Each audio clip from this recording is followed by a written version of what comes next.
right. Hey! So one day we're going to come to a cannabis event and we're going to have cannabis.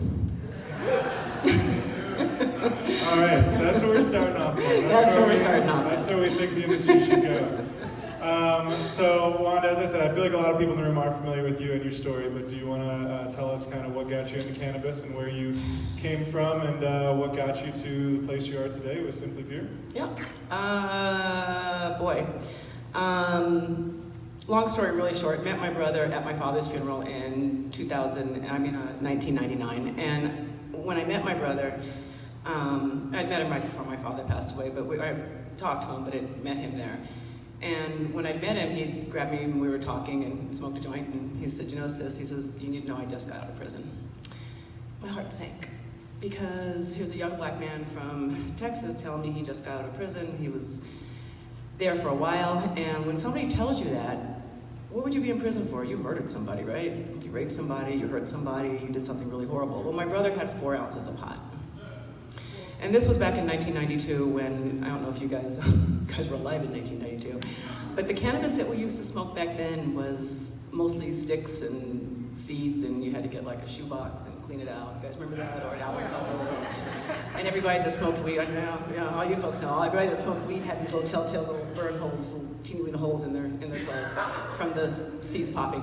But anyway, so my brother had about 4 ounces of cannabis on him, and at the time they got him with simple possession. They charged him with a felony, and my brother was poor, lived in a inner city neighborhood, and his mother cleaned houses, had her own business, and so when she got the phone call that her son had been arrested, she went down. My brother never saw a lawyer. Has anybody seen the movie When They See Us, about the Central Park 5? What is shocking about that movie is when my brother told me that he never saw a lawyer, I was like, what do you mean you never saw a lawyer? I went to the University of Colorado. I'm a former military officer, so we used to smoke a lot of weed at the University of Colorado. We would sit there and roll joints on Libby Hall, with a pound of weed in between us. Cops would walk by and be like, hey kids, put it away. We'd put it away and cops would be gone and we'd roll it back up. I had never met anybody that went to jail for cannabis before I met my brother. Because in my world, white people didn't go to jail for cannabis. And when I graduated and went to the military, I didn't smoke, but then when I went into Los Angeles and became a professional in corporate America, all of the lawyers, all of the doctors, all the elected officials, everybody in my circle smoked cannabis. So it was a very prominent thing, and I had never known anybody to go to jail for it until I met my brother. At first I didn't believe him, came back to LA, asked the lawyer friend of mine, I was like, how the hell did my brother go to jail for 10 years? Tell me what really went on. And he says, sit down, let's talk about it. And he was the first person to tell me that 800,000 people a year before legalization were arrested for simple possession. 85% of those were black and brown boys, well, mostly black and brown boys between the ages of 17 and 24. Why was that demographic targeted? Because we have something called slave labor in America. And we have never in America not had a slave labor class. It started with slavery, went into it's been on migrant farm workers, and then when Sunkist got sued for paying migrant farm workers less than $2 an hour, it became unpopular not to pay Latinos. So the best thing that we could do was start a privatized prison system where we could target people and put them into jail. And my brother, for 4 years of his 10-year sentence, had to pick 100 pounds of cotton every day to purchase his freedom. My black brother picked 100 pounds of cotton in Texas in the early to mid-1990s to buy his freedom. That's a crazy story, right? I mean, it's crazy because that doesn't happen in America, right? Well, it happens 800,000 times a year. And if you're not picking cotton, then if you're buying flowers from Home Depot, those were done by slave labor. You saw how California was really proud of itself because it had prisoners paying them $1 a day to fight the California wildfires. While firefighting is an honorable job, but to pay somebody $1 a day to fight wildfires is called slavery, right? So this is where we're at in America right now, and we're still here. I sold, 10 pounds of pot yesterday, 20 pounds of pot yesterday, but yet some kid last night in Alabama got arrested for a dime bag and is in the criminal justice system right now. And I'm standing up here in front of you guys talking about, man, we sell a ton of weed over here at Simply Pure, come on by. It doesn't make sense that an American in Colorado is considered a millionaire and a visionary for doing what I do, and a kid in Alabama last night is considered a felon. Makes no sense. Do you think you would not have started a dispensary if you hadn't heard that story from your brother? Was that a big turning point, or were you already on the track to do something like that? No. I had the same question. So I was being interviewed a while back, and there was a younger person asked me, "Do you always dream about owning a dispensary?" Well, back in my day, owning a dispensary would have made me a drug dealer. So no, that wasn't anything that I was going to be doing. And so it was, no, it wasn't at all. What made us do it was coming off of Barack Obama's National Finance Committee in 2008. We knew that the Cole memo was going to be coming out, which allowed for the states, or allowed for people not to be prosecuted if they were following their state laws. When we knew that, and let me be honest here too, I mean, I'd like to say, yeah, we were just bold and we just jumped in there and we opened a pot store and we just said, fuck you, America, because we're opening a pot store. But that's not exactly how it happened. I mean, it kind of did, but the reason we were able to do that and why I felt confident doing that is I just spent a year in the room with the next president of the United States. On top of that, in 2008, I was also Jared Polis's campaign manager. I had just also come off of another race. So on my speed dial, I had 2 US senators, the next president, and a few other folks. So I felt pretty confident that they were not going to make me and my husband criminals, and that we were going to be able to get through this maze to be able to put a black face on cannabis. And we have been talking about social equity ever since we opened at the end of 2009. November of 2009, it's all we've been talking about. So why do you think that, do you think that social equity is baked into the culture of cannabis? Do you think that that is an inherent part of the cannabis industry, or is that something that we have to work to make it part of it? No, we don't have any social equity in the cannabis business. And once again, I don't want anybody to, it's not a guilt trip at all, it's the way things worked out, but look around you. How many black and brown people are in this audience? I mean, and this is what we tend to see, at every different event. So why is that? So why don't we have black and brown people in the cannabis space? Well, 2 reasons. In 2009, when my husband and I opened up our dispensary, and this is gonna really upset some folks, we spent a whopping $175,000 on our first dispensary. Because back in 2009, all you had to do was go get a lease, right? And once you got a lease, then you had to put in some sofas and some cabinets. And my mamas were all grown in our garage, because we had a 3-car garage. We made one room our grow house, so that's where we started our mamas at. And then we went and we got a warehouse. Nobody cared about warehouses in Denver. They were a dime a dozen. So I think they gave us the warehouse. I'm not even sure what it was, but I mean, and you lay your plants in there and you start growing. There was no metric, there was no seed to sale, there was no licensing, there was no anything. I think the first license we had, we were called a wellness center, whatever that is. And that's all it took to be in business. And then the rules came in and the rule changes happened. So, now there's a moratorium in Denver, and if you want a dispensary, you can buy mine. You can buy it for $5 to $6 million if you want to. I mean, everything is for sale, right? I mean, if you want to buy Live Well, I guess you probably have to come up with, I don't know, $250 million or whatever it is. I mean, so getting into the cannabis space at this point is extremely difficult. And I don't know about most black and brown people, but I can't call my mom and dad and say, yo, you guys, I need like $5 million to start a weed shop. And you can't go to a bank. So where do black and brown people get the money to be able to start? Not just black and brown people, where does anybody get the money to start whose parents can't finance the $5 million? So there you have it. So now we have very few black and brown people in the industry. And on top of that, most of the states, or at least Colorado did at the time, if you had a drug felony in your past, you could not participate in the cannabis space as an owner. Now you could have been a rapist, or you could have been an embezzler, you could have been a murderer, but you absolutely could not have a drug felon and be a part of the industry. So we cut black and brown people out early on, and it's been playing catch up ever since, and it's too late for us to catch up. I don't think that we can.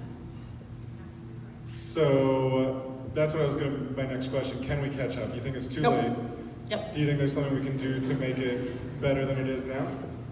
Yes. What are those things? So I think what we're looking at now, and I think that you're seeing from most of the presidential candidates, they've all put out a cannabis bill or equity statement. The first thing that we need to do is legalize. The fact that this kid in Alabama was arrested last night is ridiculous, so we need to legalize. We need to get back to being able to open up cannabis businesses like we open up restaurants or anything else.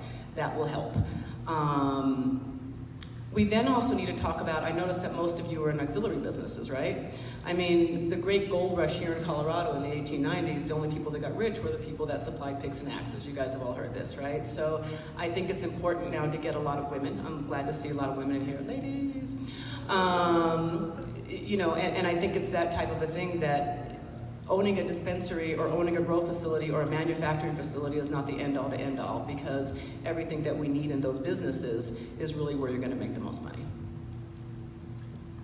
So legalize was the one specific that came out of that. Legalize. Pushing the ability auxiliary businesses to be able to do that. And then having the states, you know, lose the idea that if you're a drug felon, you can't be a part of this industry. Because quite frankly, those are visionaries, right? I mean, my brother wasn't, but people were growing weed in their garages in the same way that Bill Gates was making computers. I don't understand what the difference is. Visionary is a visionary, right? And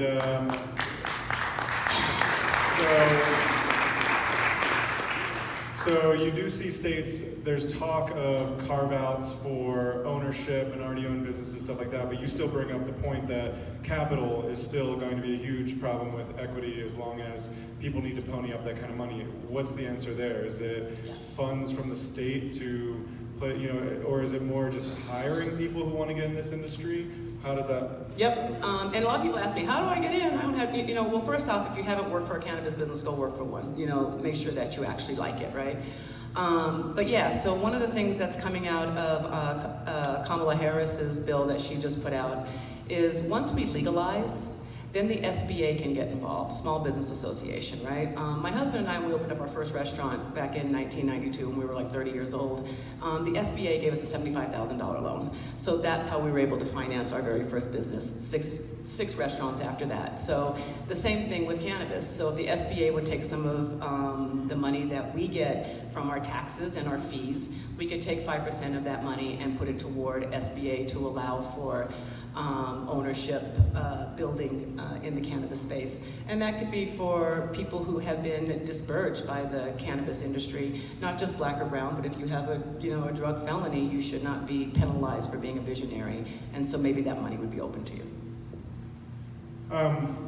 When I said earlier if you thought social equity was built in, it's not structurally built in. Do you think it's culturally built into cannabis? Because I do think that cannabis is a drug that a lot of people share with people very different from them. I think hip-hop culture, a plant, that is, an experience that people share with different people. I think hip-hop culture played a big role in legalization, getting to where we are today. So The Chronic, the best album ever. Ever. So if some of that cultural elements and black culture played a big role in making cannabis mainstream in America, sometimes I feel hope that the culture is there, that people at least will say, if you ask the average cannabis consumer, that yeah, I believe in these things. But they don't necessarily, when push comes to shove, it's a lot harder to say, all right, well, are we going to make the carve-outs for minority-owned businesses? Do we really believe in it to that extent? Are we going to make the effort to make our events, diverse and things like that? So, do you believe in that aspect at least? Do you think that the culture is there and that we can have something to build on, that people do believe in it somewhere? Or is that just a lot of talk? It's a lot of talk. So, I'm always joking when I get up here and I do these speeches. I feel like I'm like the dream crusher. People are like, oh, I want to own a dispensary. And I'm like, yeah, kid, not a chance. Go away. And then on top of this, I'm up here, social equity is it. That's not going to work. Oh, it's a horrible place. No, I don't believe it's built into the culture, because here's the thing. Everybody that is opening businesses or putting up millions and millions and millions of dollars, whether you're borrowing it, whether it's yours or whatever else, and at the end of the day, businesses are run by business, right? And so people want to get into it. I think some people will feel the need to want to do things with social equity. There is one candidate right now in this space that is actually they own a number of dispensaries all over the place, but they're actually taking a dispensary and going to turn it into a whole social equity experience. And their whole point is, we make enough money. You know what I mean? This dispensary isn't going to make or break us, so we're going to do it. So hopefully we start getting more and more different things like that. But when you talk about the culture of cannabis, and yes, the hip hop community is definitely, big in it. But so is the Country Music Association. I mean, I grew up down in by Peterson Air Force Base in Colorado Springs. I actually grew up riding Pike Speaker Bus Rodeo.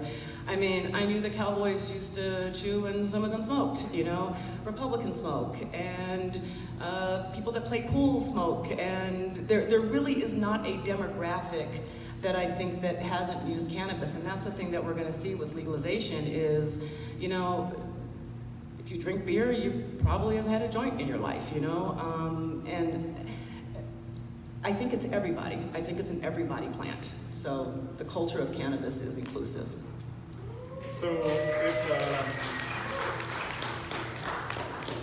So I saw like some organizations have put out like, here are the things we have to do to make social equity an important part of cannabis. The one that I keep bringing up because it's the only one that I tend to remember is the carve out for minority-owned businesses. Are there, you know, if you were able to write a bill that would sail through Congress tomorrow, are there other specific, because I mean, the minority-owned businesses seems to help diversify the ownership of businesses, but at the end of the day, you're probably still looking, it's not going to be as diversified socioeconomically, even if it's a little more diversified otherwise. So is the ownership the only one that we can carve out, or are there other ways to diversify our workforce, diversify, you know, there are a lot of people who might not be ready to own a dispensary tomorrow, but they could still get in this industry. Yep. How does that work? So, shameless plug, we just started the Cannabis Equity Initiative, and we're talking about that exactly, those things right there, because it's kind of getting to the point of like a casino, right? I mean, how many would like to own a casino? Vegas casino, would you guys like to own one? I'd like to own a casino, right? Well, we're not. Unless you're partnering with Steve Wynn, it's probably not happening, right? And the cannabis industry is becoming very much that way. I mean, seriously, I mean, just real quick sidebar, I mean, the amount of money in cannabis, I got to do CannaGather in New Jersey and New York, and we put in a license on the East Coast. Very different place. When you're starting to talk about, you know, $40 million to do a grow facility is what folks are looking at. I mean, the amount of money, if you're not hedge fund backed, the money coming in from Canada, the money is huge that's in it right now. So quite frankly, very few people are going to be able to get into the cannabis space as we move on. But for those of you, and I don't know if anybody's ever done any work at the airport or has worked in construction companies, what they do to be able to help with equity is, yes, Mr. Construction, you know, big guy, you're gonna get this great big contract to build, you know, River North. But 30% of your contracts have to go to minority women or vets. 50% of your supplies have to be purchased from a minority-owned firm or a woman-owned firm or a vet-owned firm. And once again, that's what we start talking about, supplier diversity. We're working with both Bankst and THC staffing right now to create a portal to be able to go out and find people to come into the industry. Because, you know, Simply Pure has the same issue in Colorado that a lot of other folks have. So we'll need a budologist. My guys or gals are really good, so they're budologists, they're not bud tenders. So we put out that we're looking for budologists, and we'll get 100 resumes. 80 of them are white guys, 6 are women, 4 are Latino, and maybe 1 black person. And that's somebody that's a black-owned firm. So what we have to do is go into communities and let people know that these jobs exist. So are you working with the NAACP? Are you working with the Urban League? Are you putting your ads in the urban spectrum, La Vosa, and places that, you know, folks in 5 Points may not be reading Westwood, you know, go figure. So there are all of those things that we want to be able to train companies to do to be able to diversify the industry, and not just in ownership, but in all of what we do. Yeah, you mentioned, I think I've heard you speak before about dispensaries popping up in low-income communities. And in theory, you would think maybe they're going to hire the neighbors and that will help, but that doesn't oftentimes. Do you think that if you look at a new market and all the dispensaries are in low-income communities, is that a failure of policy? Or is there something positive that could be gained from that with people getting hired?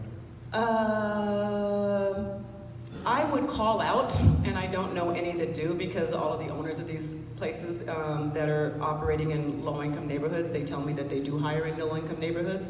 I have not gone to check their word for it, but it would be upsetting to find out that folks had dispensaries in areas that they didn't hire the people that, you know, live in those neighborhoods, so I'm hoping that that happens. One of the things with the city of Denver, I don't know if you guys, if anybody's on my Facebook page, you know that the mayor and I have an epic battle going on that's been going on for 10 years. We do not like each other at all.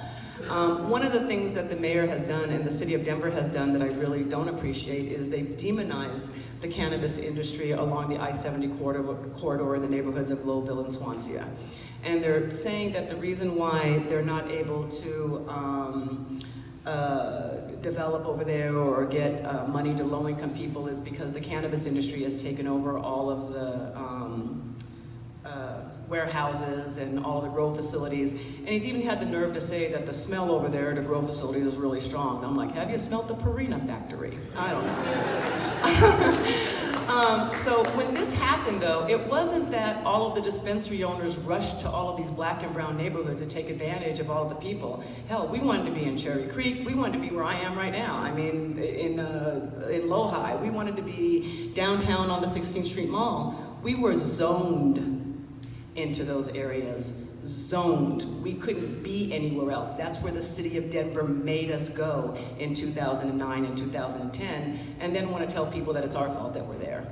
They're doing the same thing now with social consumption. We all voted for social consumption spaces, right? Overwhelmingly so. And the city of Denver is playing games. Once again, the only place that you can open up a social consumption space is in an area that you probably don't want to be, under a railroad track, somewhere, back down here over this. They've zoned us into areas where people don't want to go, which doesn't make any sense. So a lot of the things that you're hearing, the cannabis community has been amazing in making things work. Dealing with the city has been, does anybody work for the city? See how much trouble I'm in tomorrow morning. Good, fantastic. But yeah, working with the city has been very difficult. Now I will say this, and I'm being long-winded. Now that we have elected a governor that doesn't just tolerate cannabis, but welcomes cannabis, the city's tone is changing big time as well too. So thank you, Jared Polis, for making the city. I was going to ask if Jared Polis is a sign of cannabis. Is Jared Polis a sign of cannabis's growing power, or is he was going to be there anyway, he just happens to support us? Or is he a sign, is that partly something that the industry did, do you think? He was going to be there anyway.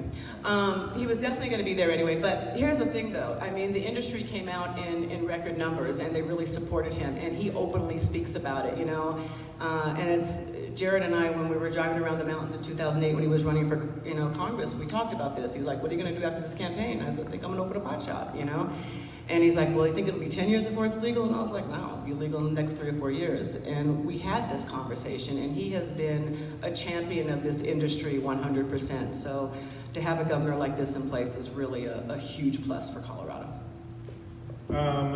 You also mentioned earlier, I think New York and New Jersey, and I wanted to ask about, it seems to a very outside observer, not really following the on the ground news of it, but was that partly, did that go down in defeat partly because activists in New York and New Jersey didn't want to legalize at all costs and wanted to make sure that if we legalized that it was done in a responsible way? Do you think that played a large role in how, I don't know how much you have talked to people out there, but.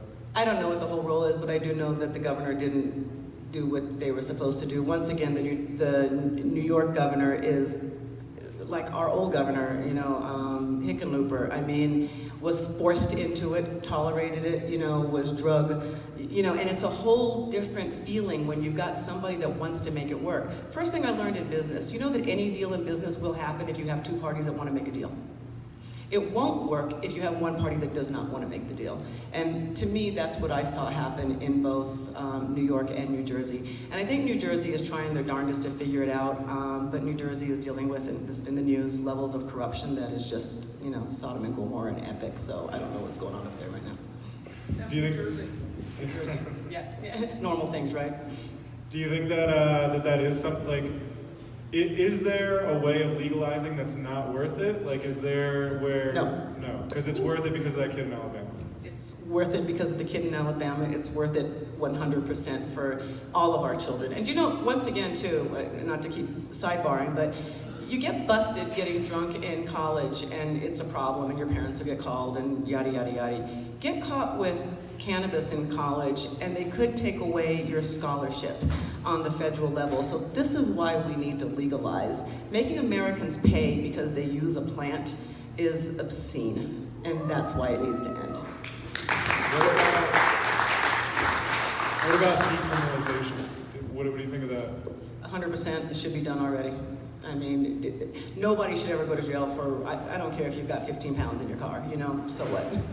So I guess what I'm trying to say with decriminalization or all of these, like New York, New Jersey, how we legalize, my question is, because your model is you are more of a small business owner than some of the people we see in this industry who are more corporate, who are driving to become the largest footprint they possibly can. So, and sometimes I look at federal legalization and I think, aren't we just handing the industry over and are we giving it away from people like yourself?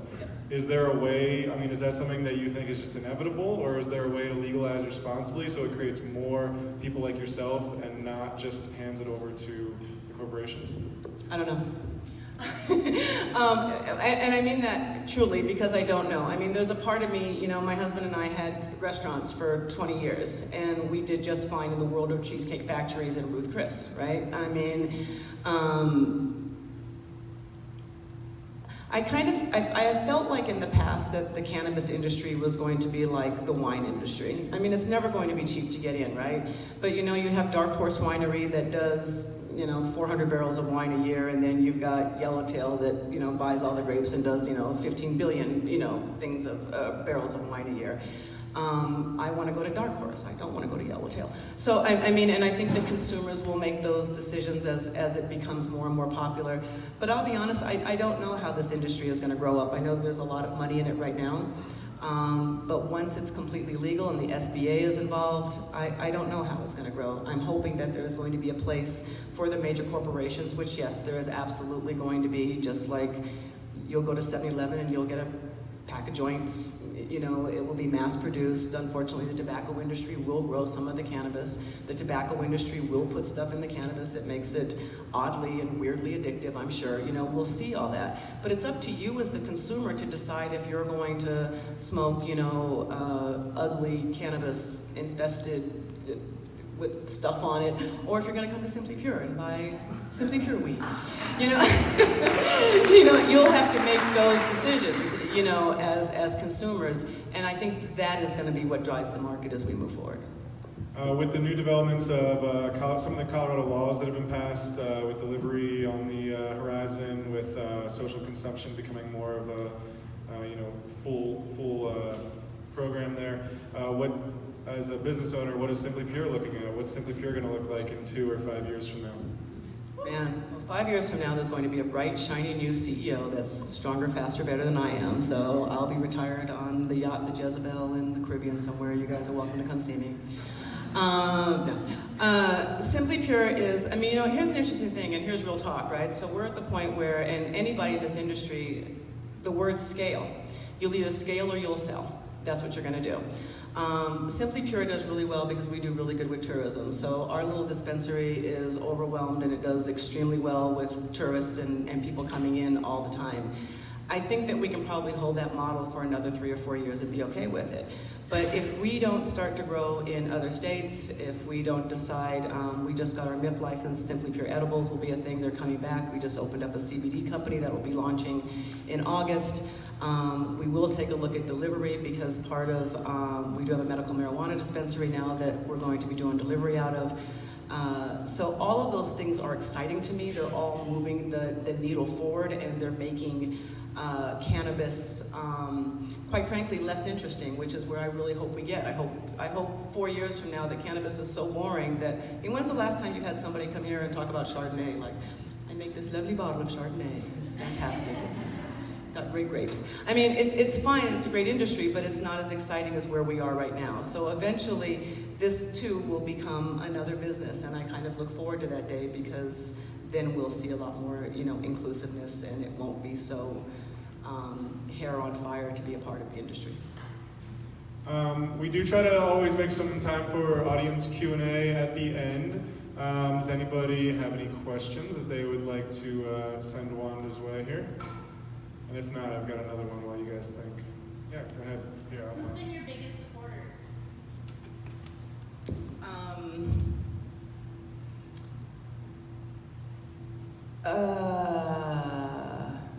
Or support system?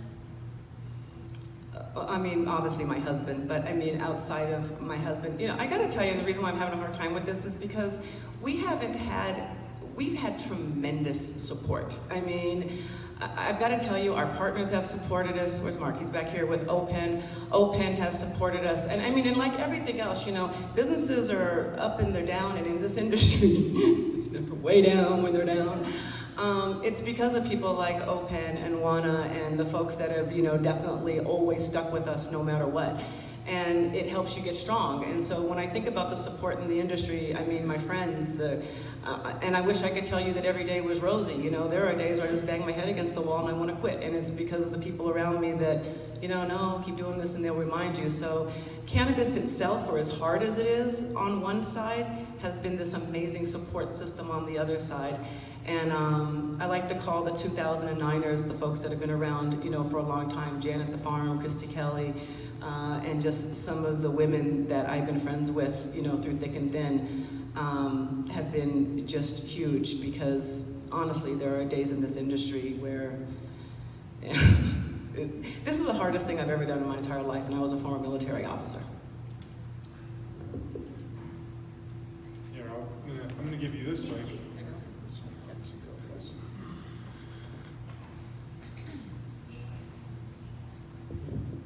What states are winning social equity right now? Oddly, more people of color will come, more owners will come out of California eventually. The issue with California is it's a huge state, so they're having a really hard time getting their licensing and everything together right now. But once California gets it together, it'll probably be California. I think Massachusetts has put in an amazing system, but unfortunately, they've only had one social equity licensee open. But apparently, from what I understand, nobody else can open until they get more social equity happening. So that's going to make everybody really want to make that happen. So we're seeing it happen. And once again, shameless plug, I have the great opportunity to work with Kamala Harris and her team. And all of the presidential candidates right now, including Kirsten Gillibrand, are putting out, should they become president, that social equity is going to be a part of all of the things that they're doing. So we'll start to see change on it.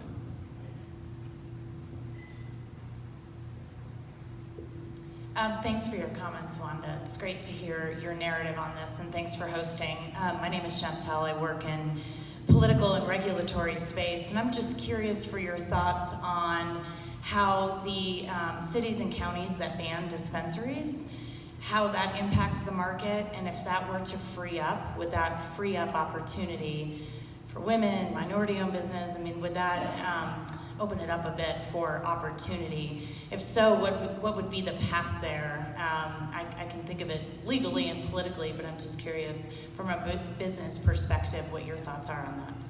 So I'm a free market person, so I believe that we allow it to happen, allow it to be where, there's no reason why we shouldn't have adult use in Colorado Springs. There's no reason why a lot of the mountain towns. And I think the thing with most small towns now, or places that haven't adopted cannabis, are seeing that the sky didn't fall.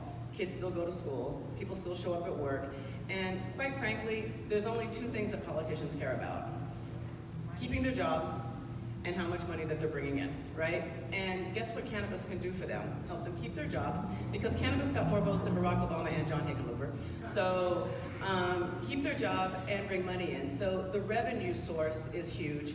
And there's so many great things they can talk about, right? Jobs, jobs, jobs, jobs, jobs. 40,000 jobs in Colorado, 40,000 people a day, well, maybe not a day, but go to work here in Colorado, 44,000.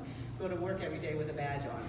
So I think that small places and small towns are starting to see, what that looks like. And there's a few small towns that are actually opening up to cannabis. They're like, hey, come to us, we want you here. So I think when you see more of that happening, then of course there's more opportunities for women. There's more opportunities for people of color.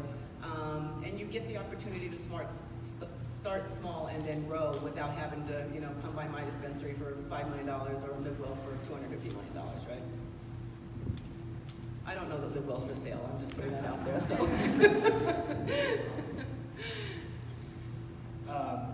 as cannabis becomes, more mainstream and starts to hit the ground in more states, kind of back to like the prisoners of cannabis, are we going to start seeing?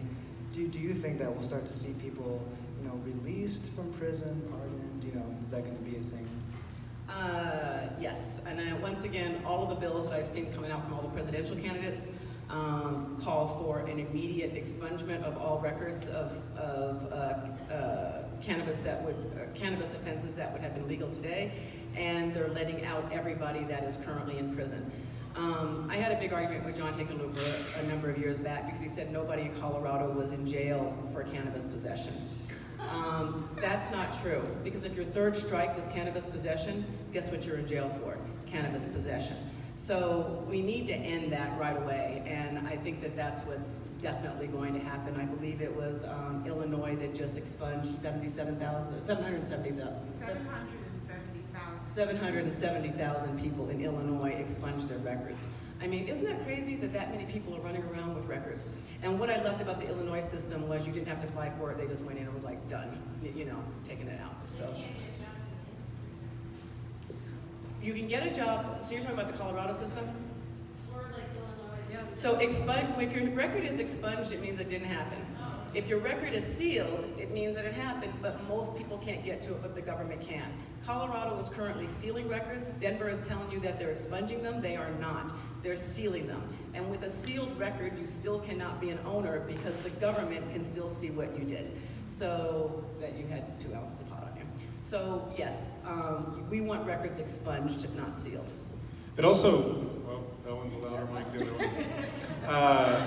When you said that sometimes politicians say that nobody's in jail, there's not as many people as you think, I feel like what's always left out of that conversation is, was your first arrest cannabis, and did the system then grab hold of you, and now 5-10 years later you're in jail for something else, but how much did cannabis play a role in sucking you into that system? And we know how that system doesn't really let go. It's that, and when I think about my brother, he was arrested at 17 years old when he should have been going to prom, and he was in a maximum security prison. Do you not think that affected his life? I'm sure that it did, and I think it makes it very hard and very difficult. And you tend to see that the state likes to indoctrinate people early in cannabis arrests. Do you guys know that when we legalized here in Colorado that the arrest for Black and Latino children under the age of 21 went up by 50%? You guys aware of that? It's a horrible thing. We legalized here for people over the age of 21, and then the cops stopped arresting people over the age of 21 because they couldn't, and then started arresting kids under the age of 21.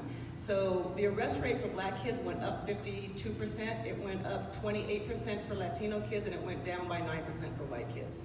So these disparities is what happens. So when you start to put indoctrinating kids early into the prison, into the arrest system and keep them in there, you're telling kids they're bad. Can you imagine what it felt like to be put in handcuffs in high school? If I had a pimple in high school, it was a bad day. Can you imagine what it was like to get arrested in front of all of your friends? So those things they change your life, and it's horrible. I think we can probably do like one more audience question if there's one out here. Cool.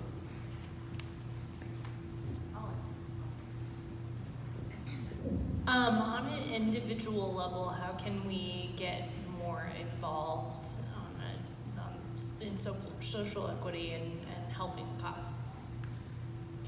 Here's the best way to get involved, folks. And, my background is politics, and so my answer is always politics, right? What I hear from politicians is, people don't care about legalizing. All I hear is from moms that don't want it legalized, because those are the ones that call everybody. The folks that want it legalized don't call. The folks that want to see social equity happening don't call the city. The city says it's not a problem here in Denver. I'm like, it's not a problem here in Denver. You've got 2 Black dispensary owners. It's a problem in Denver, right? So I think that getting involved with the people that are making the laws. We've got some amazing races happening right now.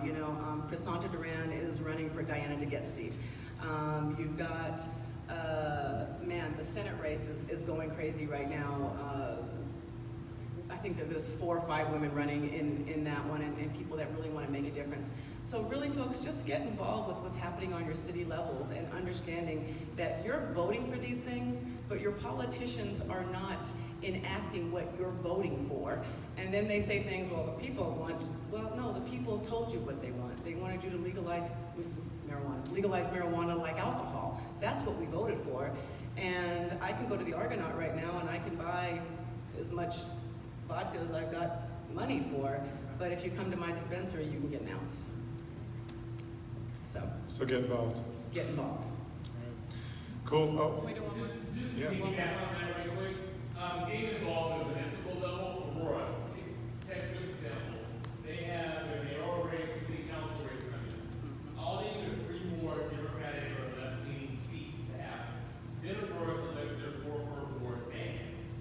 For that social equity piece, once the ban is lifted, then there can be certain places, certain policies and procedures that are put in place to make that more equitable. So if you want to get involved now, Aurora's the place to do that. Ladies and gentlemen, Hashim Coates has worked with the state party, and he is a Democrat through and through, and has worked for just about everybody in Colorado. all right. Well, appreciate you so much. I think that a lot to think about, and we have a very specific thing you can get involved in if the conversation tonight made you feel like you have time to contribute. So thank you, Wanda, so much for coming out today.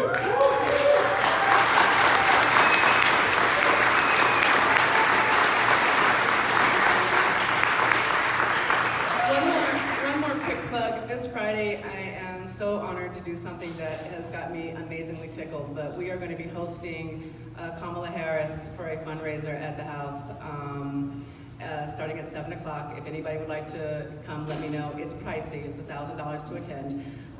But if anybody would like to be there to represent the cannabis industry, I would be honored to have you there because she is interested in hearing from us. So there we go.